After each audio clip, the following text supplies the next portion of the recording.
आता परत सोशल मीडियावर चालू होईल माझ मोडला का माझ भाऊ. ही दुसरी वेळ आहे. मागच्या वेळेस कमबॅक करून कसा जिरावला होता सगळ्यांचा. आणि राहिला विषय माझाचा, साम्राज्य स्वतःचे जेव्हा असलं ना माझ कधीच मोडत नाही. उलट माझ कराय अजून माझ्या येते. बात सही आहे.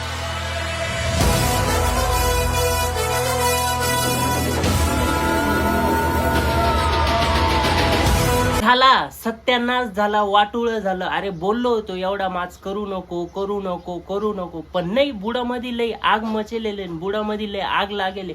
माच करायचं आहे, गाड्या पलटी करायचंय, लोकांना दाखवायचं की आम्ही माजलेलो रजिस्टर आहे, आम्हाला बघा बघा बघा. आणि आता घेतली ठोकून. तू काय म्हणलेला प्रत्येक रिप्लाय द्यायला शिक. काय म्हणलेला रिप्लाय द्यायला शिक.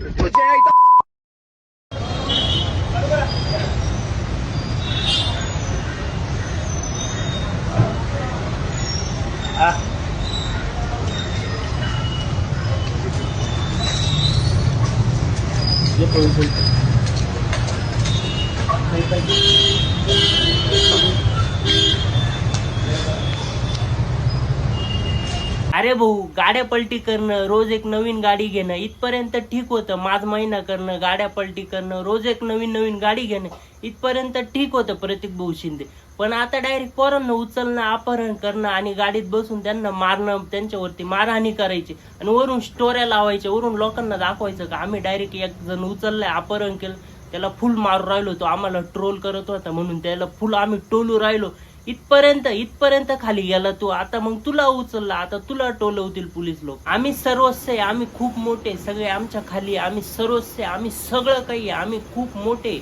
अरे भाऊ, तू खूप मोठा होता, सुकून चहा विकायचा, तू रील स्टार होता, पण तू एवढा पण मोठा नाही झाला की तू लोकांना मारहाणी करशील, त्याची स्टोरी लावशील, लोकांना दाखवशील आपल्याला हिने ट्रोल केला ना आपण याला टोलू राहिलो. मग तुला पण पोलीस कसे नाही टोलावणार? तुला पण आता 6 दिवस फुल टोले देतील, मग कोर्टात नाही.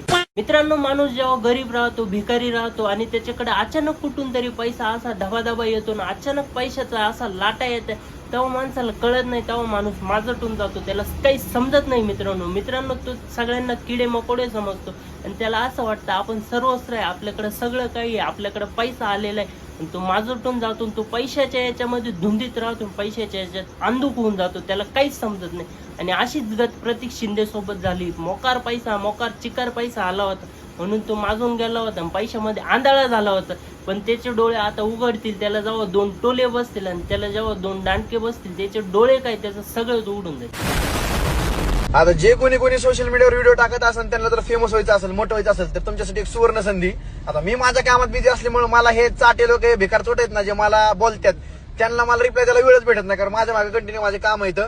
आणि तुम्हाला जर काही काम नसतं, तुम्हाला फक्त फॉलोअर पाहिजे असेल, तर जे मला बोलतात तुम्ही त्यांच्या उडा, माझा फुल सपोर्ट. स्टोरी टाकली की डायरेक्ट मिलियन व्ह्यू जातात.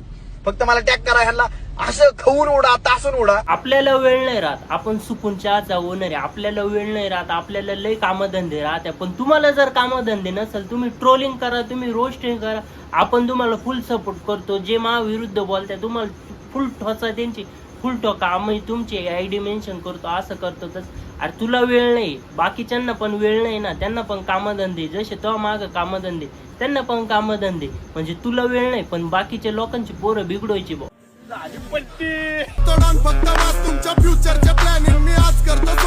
वेळ ही कोणाचीच टिकत नसते. वेळ चांगली असो किंवा वाईट असो, वेळ ही बदलतच असते.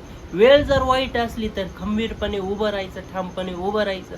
आणि वेळ जर चांगली असली तर त्याला सांभाळून ठेवायचं आणि त्या वेळेची कदर करायची. अशा प्रतीक शिंदेवाने माजूरडापणा करायचा नाही आणि गाड्या पलटीन घोडे फरार अशी गंमत करायची नाही, नाही तर आपले पण घोडे फरार होते आणि वेळ ही बदलत राहते. याला मी लय वेळेस समजून सांगितलं होतं, अरे सुधर मित्र, सुधर.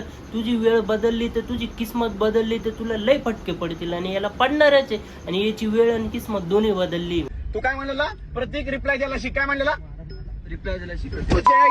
अरे येडेचाळे करा पण थोडे करा, प्रमाणात करा. येडेचाळे करा पण प्रमाणात करा. असं करू नका का जस काय एखाद्या पिसाळ्या कुत्र्यांनी चावलंय तुम्हाला, पिसाळ्या कुत्र्यांनी चावल्याने वागू नका. आणि तुम्ही वागते असे वागते, लोकांच्या डोळ्यात चालते आणि लोकांच्या डोळ्यात खटकते, त्याच्यामुळे तुम्ही पण खड्ड्यात आले. आता मागच्या 2-4 महिन्यापासून हा काळा भोंगा थोडा येडावला होता, थोडे येडेचाळी करीत होता. याला पिसाळ्या कुत्र्यांनी चावलं होतं म्हणून हा येडपट झाला होता आणि खूप येड्यावानी करीत होता, म्हणून आता हा सापडलाय. पिसाळा कुत्रा हा सापडलाय, हा पोलिसांच्या तावडीत सापडलाय. आता याला फटके देतील आणि हा पिसाळ्या कुत्र्याने चावलेला हा काळा भोंगा, काळा गांडीचा हा आता सुधरल, कधीतरी कुठंतरी जाऊन सुधरल हा थोडासा, आता याच्यावर प्रभाव पडत. तर मित्रांनो, इथेच करूया व्हिडिओचा एंड आणि पुन्हा एकदा भेटूया एका नवीन आणि एका करकरीत व्हिडिओ मध्ये. तोपर्यंत bye, tata, see you guy, see you guy.